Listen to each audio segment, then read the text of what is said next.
Okay, so this is Tractate Shevuot. We're in Daf 48, and this only goes to 49, so we're going to do one more video after this one, and then we're going to leave the very end for the Siyum, so we'll complete this at the Siyum celebration. So here we go. So at the end of 47, it says, Rav Huna Bar Yehuda raised an objection from a Braita. So it says, if one witness, we're in 48 now, if one witness who came to testify about the new moon says that he saw it 2 ox goats high above the horizon, and the other one says that it was 3 ox goats high, their testimony is valid, as the discrepancy of this is reasonable. But if one says that he saw the moon 3 ox goats above the horizon, and the other one says that it was 5, their testimony is voided. But despite this, they are not disqualified as witnesses, and either of them may join in another testimony.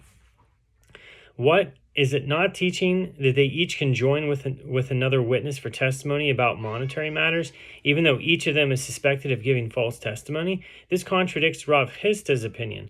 So Rava said, explaining how Rav Hista understands this Braita, he, the one of the contradictory witnesses, and another witness may combine for another testimony about the new moon. As in doing so, they became 2 witnesses against one testifying differently, and the statement of one witness has no standing in a place where it is contradicted by 2 witnesses. And the Mishnah teaches, if one said to a shopkeeper, give me produce valued at a dinar, and he gave him the produce, and subsequently the storekeeper and the customer dispute whether the customer ever paid the storekeeper, the Mishnah rules that the customer takes an oath that he paid. It is taught in a Braita. Rabbi Yehuda says, when does the customer take this oath? He takes it when the produce is collected and situated in front of them, and the 2 of them are quarreling about it. But if the customer has it bundled in his basket on his back, the burden of proof rests on the claimant, meaning the storekeeper. The Mishnah continues with a similar case. If one said to a money changer, give me small coins valued at a dinar, and he gave him the coins, and subsequently they dispute whether the customer gave the money changer the dinar, the customer takes an oath that he already paid.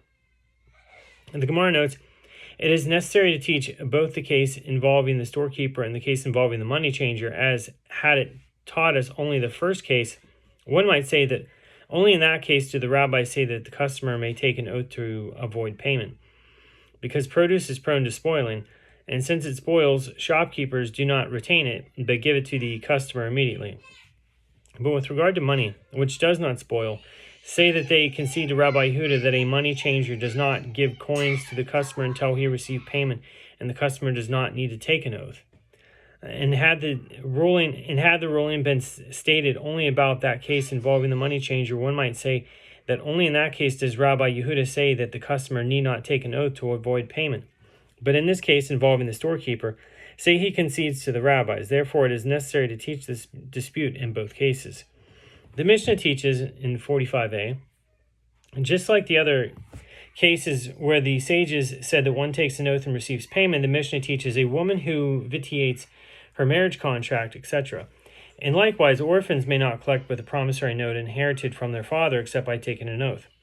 The Gemara asks, from whom do they collect a debt by taking an oath? If we say that they collect this way from the borrower, that is, those who borrowed from their father, that would not make sense.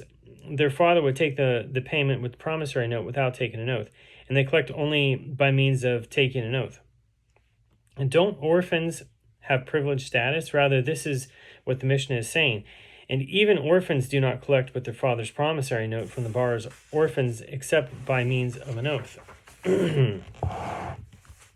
Rav and Shemuel both say that the sages taught that the lender's orphans need to make an oath in order to be paid by the borrower's orphans only when the lender died during the lifetime of the borrower, and the lender's children had an opportunity to collect directly from the borrower without taking an oath.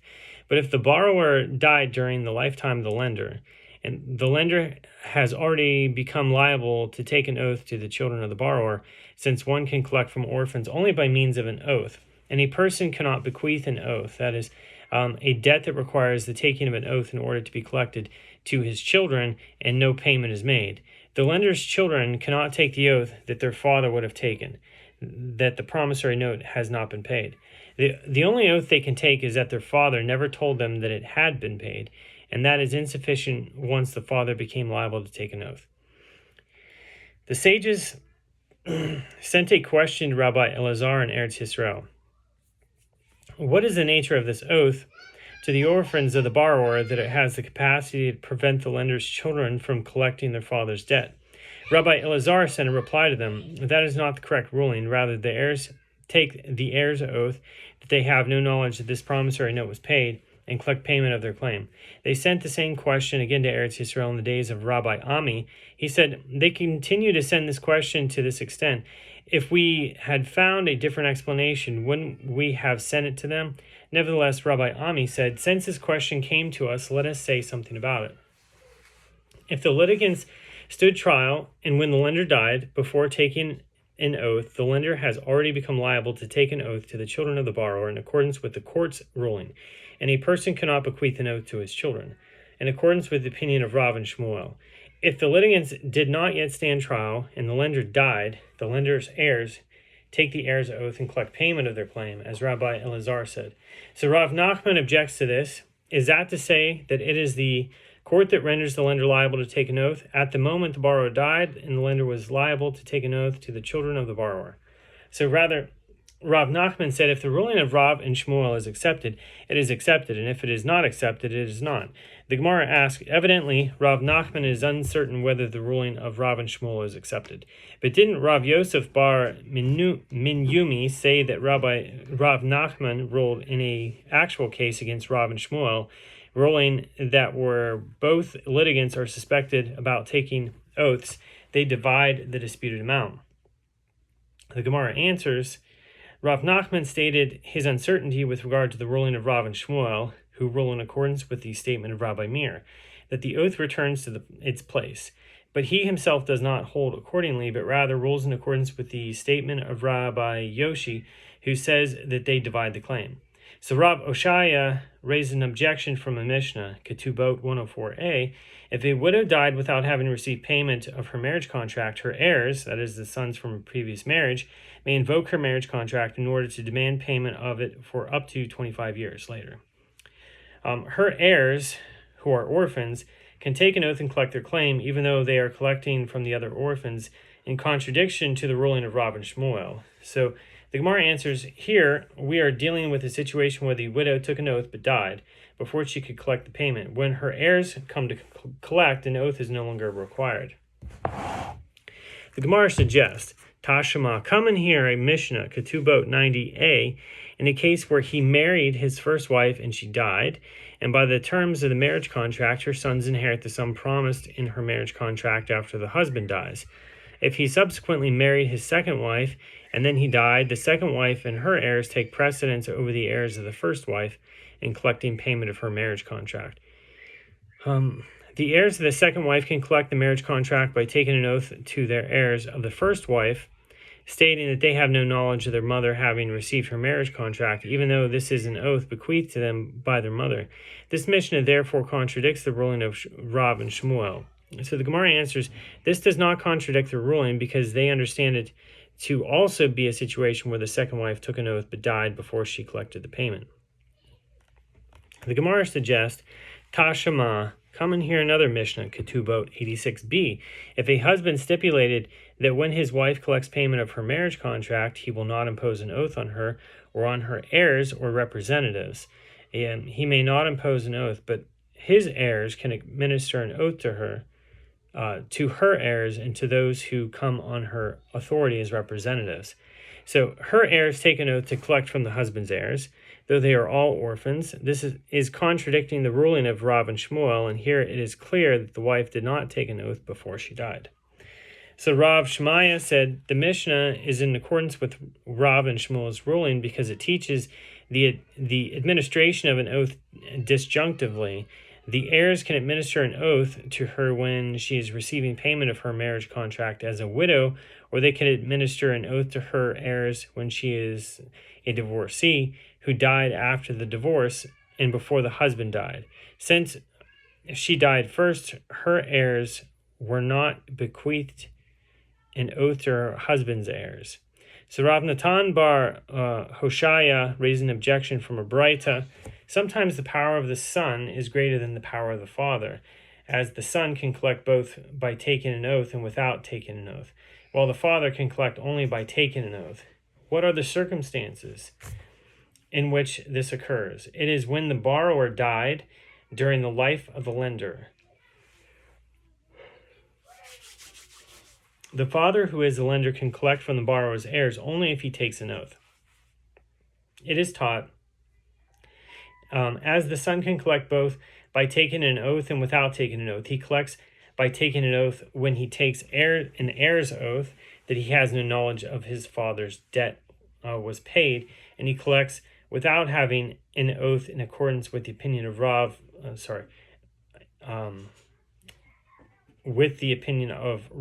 Rabban Shimon ben Gamliel in the Mishnah.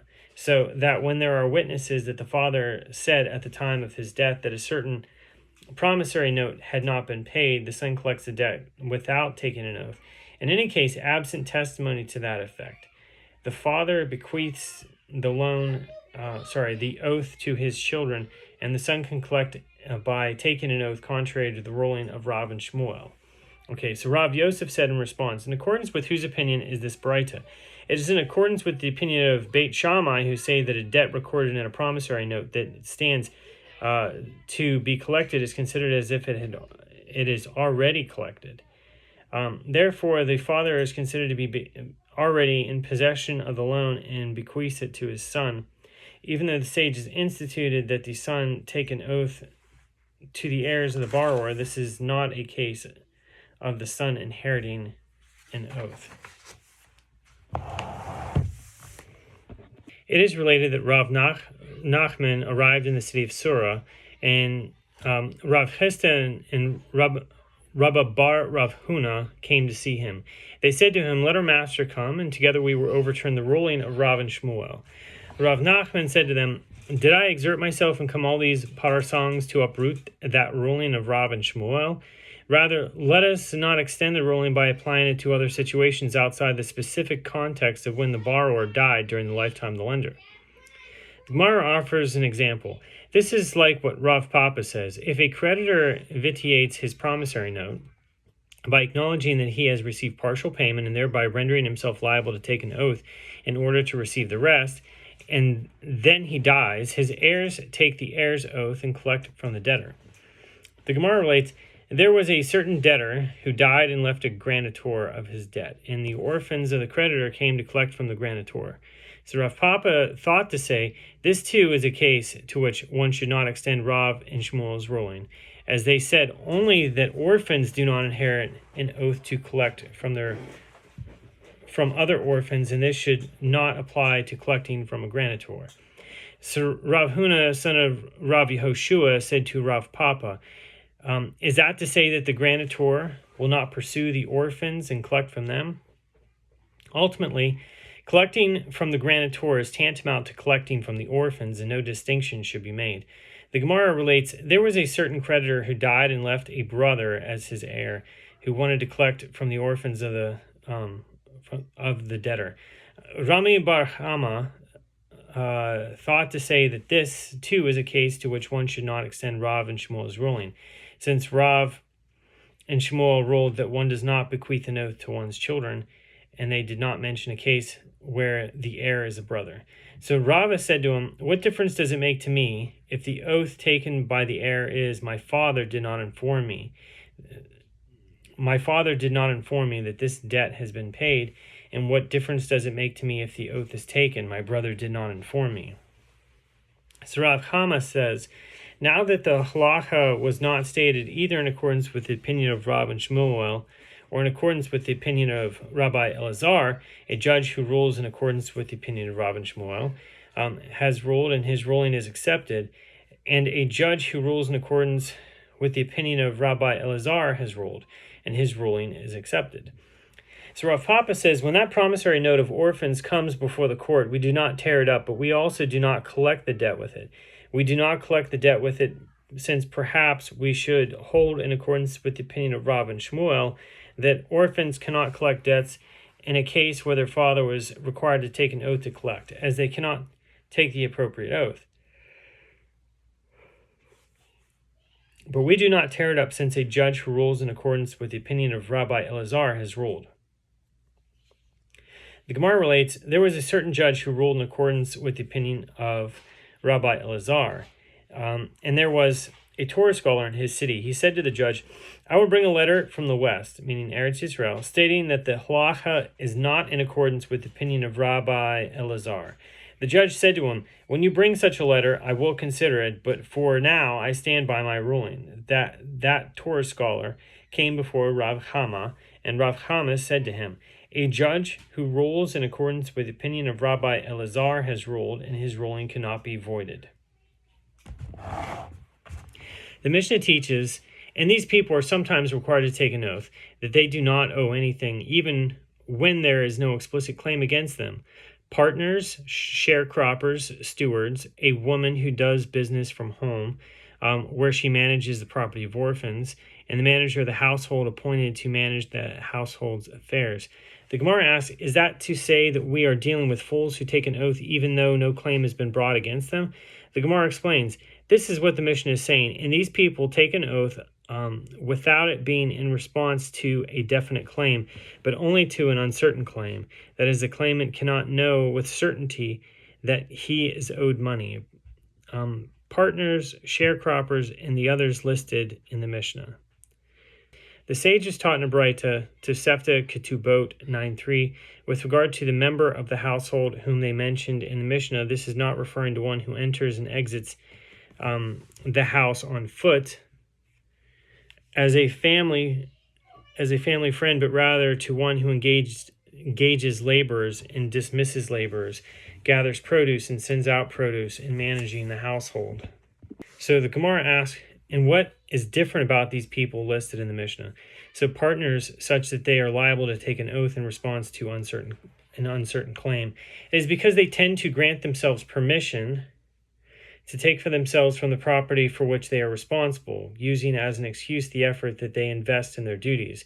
So Rav Yosef bar Yomi said that Rav Nachman said, one takes an oath in response to an uncertain claim only when there is a claim between them worth at least 2 silver ma'ah.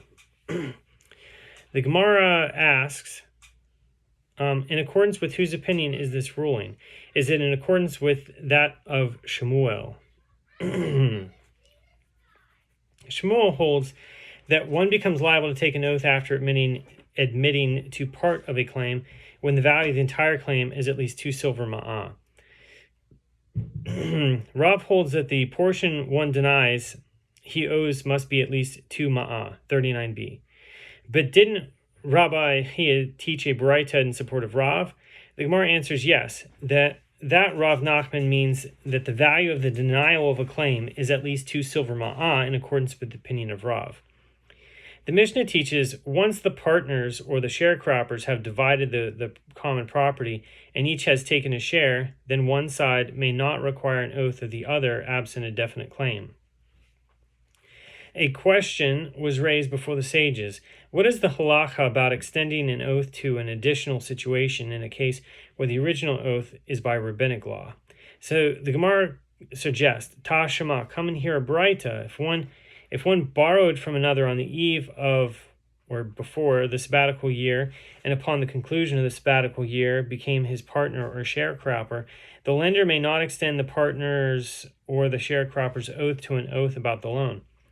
The Gemara infers the reason he may not extend the oath is that he borrowed from him on the eve of the sabbatical year, so that the sabbatical year came and abrogated the loan, rendering the oath irrelevant. Therefore, if he borrowed during the other years of the 7-year sabbatical cycle, an oath may be extended from the partner's oath or sharecropper's oath, which are rabbinic ordinances, to an oath about the claim.